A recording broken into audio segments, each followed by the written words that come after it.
स्थानिक भूमिपुत्र कंत्राटदारांना काम द्या, शिवसेनेची मागणी. 7 दिवसाच्या आत भूमिका कळवा, अन्यथा आंदोलनाचा पवित्रा. पेण शहर म्हणजे भविष्यातील तिसरी मुंबई आहे. इथं नवनवीन प्रकल्प उभे होत आहेत, परंतु या प्रकल्पाचं काम स्थानिकांना न देता परप्रांतीयांना दिलं जात असल्यानं शिवसेना शिंदे गटाच्या पदाधिकाऱ्यांनी आवाज उठवलाय. पेणमध्ये मुंबई गोवा हायवे लगत हावरे बिल्डर्स अँड डेव्हलपर्स यांच्या नवीन प्रकल्पाचं काम सुरू आहे. यामध्ये स्थानिक कंत्राटदारांनी कोटेशन देऊन सुद्धा काम देण्याचं टाळलं जातंय. त्यामुळे येथील स्थानिक कंत्राटदारांना काम आणि बेरोजगारांना रोजगार मिळावा यासाठी शिवसेना शिंदे गटाचे पेण तालुका प्रमुख तुषार मानकवळे आणि पदाधिकाऱ्यांनी त्यांना लेखी पत्र दिलंय.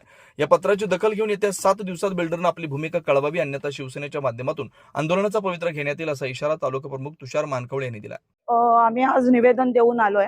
हावरेंचं एक मोठं प्रोजेक्ट चालतंय पेणमध्ये. मुंबई गोवा हायवेला लागून ते प्रोजेक्ट चालू आहे. गेले 6 महिन्यापासून हे प्रोजेक्ट आहे. पण आम्हाला असं कळालं होतं की ह्या प्रोजेक्टमध्ये काम करत असताना स्थानिकांना प्राधान्य कमी आणि परप्रांतीयांना जास्त दिलं जातं. परप्रांतीयांना म्हणजे काय, तर इथे कॉन्ट्रॅक्टदार भूमिपुत्र असताना देखील बाहेरून बोलवले जातात. आज आपण बोलतोय की पेण पासून सर्वात मुंबईच्या जवळ असलेली नगरी म्हणजे पेण नगरी. आज तिसरी महामुंबई होतीये आपल्याकडे. आज त्या अनुषंगाने स्थानिकांना रोजगार मिळाला पाहिजे, हा आमचा जन्मसिद्ध अधिकार आहे आणि तो आम्ही मिळवणारच.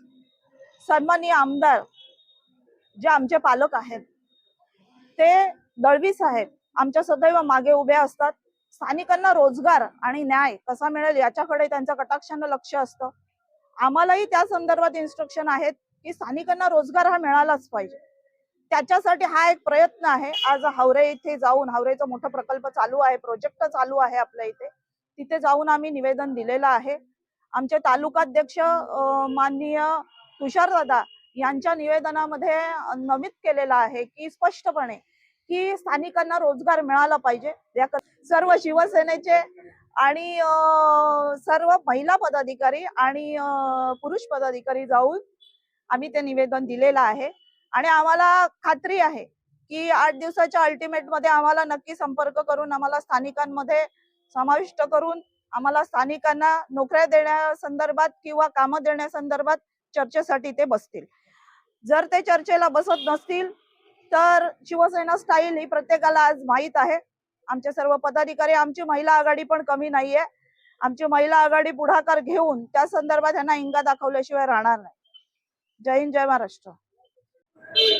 माननीय दमदार आमदार महेंद्र शेठ दलवी साहेब यांच्या मार्गदर्शनाखाली आणि मध्य रायगडचे जिल्हा प्रमुख राजेबाई किनी यांच्या सूचनेनुसार आज आम्ही शिवसेना पेण तालुका युवा सेना महिला आघाडी व सर्व अंगीकृत संघटना पदाधिकारी व शिवसैनिक आज आम्ही पेण तालुक्यामध्ये हायवे लगत असणारा हावरेंचा एक प्रोजेक्ट आहे, मोठा प्रकल्प आहे तो. त्या प्रकल्पाला आम्ही आज भेट दिली. आम्ही त्यांना आज एक जाहीर निवेदन दिलाय. निवेदनाचा विषय असा होता की एवढा मोठा प्रोजेक्ट चालू आहे, पण स्थानिक आमचे मराठी भाषिक जे कोण कॉन्ट्रॅक्टर आहेत, जे कोण ठेकेदार आहेत, अगदी नवीन नवीन पोरं, एखाद्याचं ग्रॅज्युएशन पूर्ण झालंय, कोण 10वी 12वी आहे. तर नोकरी संदर्भामध्ये पेणची परिस्थिती खूप नाजूक आहे. त्यामुळे काही आपले तरुण आता ह्या उद्योगाकडे वळतात आणि बांधकाम क्षेत्र पेणमध्ये एवढा जोरात प्रकल्प चालू आहे, एवढा जोरात विकास चालू आहे.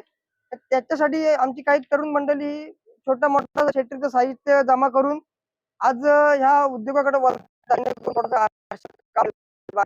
पण पेणची परिस्थिती आज अशी आहे का प्रत्येक बिल्डरकडं प्रत्येक छोट्या मोठ्या बांधकाम चालू आहे, त्या प्रत्येक प्रकल्पावरती फक्त परप्रांतीयच तिथे काम करतात, त्यांनाच ठेके भेटतात. आमच्या एखाद्या मराठी माणसाने 100 रुपयाचा रेट दिला तर तिथं ते परप्रांतीय, त्यांची चांगली लॉबी बनलेली आहे, ते जाऊन तिथे 80 रुपये देतात आणि काम चालू करतात.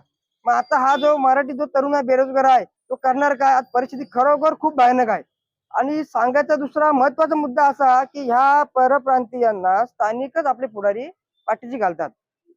कुठलं तरी खंत वाटते का तरुण आपला हा पेण तालुक्यातला हा तरुण आता करेल काय? आता दुसरा एक उदाहरण झालं, JSW कंपनीमध्ये एवढी बिकट अवस्था आहे का तिथं म्हणजे नोकरीचा विषय आता मला छोट्या तरुणांनी सोडूनच दिला. आता शिकलेली अगदी डिग्री झालेल्या आहेत, वेगवेगळ्या प्रकारचं शिक्षण घेतलेली पोरं तरुणी आहेत, पण शिक्षणाचा विषय म्हणजे तिथं नोकरीचा विषय आता सगळ्यांनी तिथली आशा सोडलेली आहे. कारण स्थानिक जे कोण लोकप्रतिनिधी आहेत त्यांनी पूर्ण उदासीनता त्या कंपनीच्या संदर्भात दाखवलेली आहे. आणि पेन मध्ये एवढी काही इंडस्ट्री नाही. मला छोटा JSW एकच मोठी आहे, बाकी छोट्या छोट्या इंडस्ट्रीज आहेत. पण याची बेरोजगारीची समस्या एकदम गंभीर रूप घेतलेला आहे. आम्ही माननीय आमदार महेंद्र दळवी साहेबांची या विषयावर चर्चा केली, वारंवार आमची चर्चा होत होती. त्यांनी आम्हाला अशा स्वरूपाच्या सूचना दिल्यात का जिथं कुठं प्रोजेक्ट प्रकल्प चालू असतील, तुम्ही स्थानिकांच्या नोकरीसाठी तुम्ही तिथं जाऊन रितसर तुमचं निवेदन द्या आणि आपली संघटना ह्या तरुणांच्या पाठीची खंबीर उभी राहिली पाहिजे, असं तुम्ही प्रयोजन करा आणि तुमच्या पाठी महेंद्र दळवी आमदार हा खंबीर उभा आहे, अशी आम्हाला त्यांनी एक सूचना दिलेली आहे आणि आम्हाला त्यांनी एक असं एक धीर दिलेला आहे. त्यानुसार आम्ही आज सर्व पदाधिकारी आज तिथे आम्ही निवेदन देऊन आलेलो आहोत. धन्यवाद. बघाल तर आता हाकेवरती तिसरी मुंबई आपल्या इथे वसणार आहे.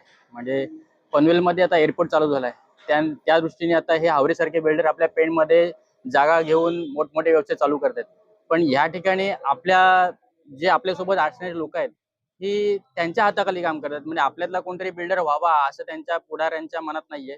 तर हे जे बोलले त्याप्रमाणेच असेल की स्थानिकांना इथे काम मिळालं पाहिजे. ठेकेदार असतील, आपले मित्रवर्ग असेल, म्हणजे त्यामध्ये सप्लाय पासून सगळा विषय आले की ते आपल्या स्थानिकांना मिळालं पाहिजे. बाहेरना कोणतरी माणूस येणार आणि तो करणार, ते असं चालणार नाही.